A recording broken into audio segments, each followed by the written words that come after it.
મને નહોતી ખબર કે કોલેજના વેકેશનમાં મારી સાથે સાહેબ આવું થશે.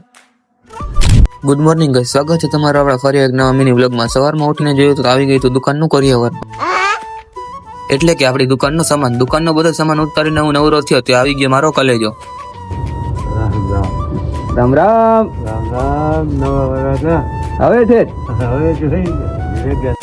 કલેજારે રામ રામ કરીને આપણે કરી દીધું આપણો બધો સામાન ગોઠવવાનું ચાલુ. પછી જે પડીકાની અધૂરી પટ્ટી હતી એ પણ આપણે ઉતારી લીધી નીચે. હજી તો કામ ચાલુ કર્યું ત્યાં આપણે અચાનક જવાનું થયું બકરામાં. પછી આપણે આવી ગયા બકરામાં. પછી વાગી ગયા હતા બપોરના 2 અને આપણે નીકળી ગયા ઘર તરફ. ઘરે આવીને દુકાનમાં જોયું તો મમ્મીએ લગભગ તો બધો સામાન સાચવી જ નાખ્યો હતો. પછી આપણે કરી નાખ્યું તેલનું અનબોક્સિંગ અને કરી દીધું તેલ ગોઠવવાનું ચાલુ. તેલ ગોઠવીને પછી જે થોડા ઘણા પડીકા ટીંગાડવાના હતા એ પણ આપણે કરી દીધું ટીંગાડવાનું ચાલુ.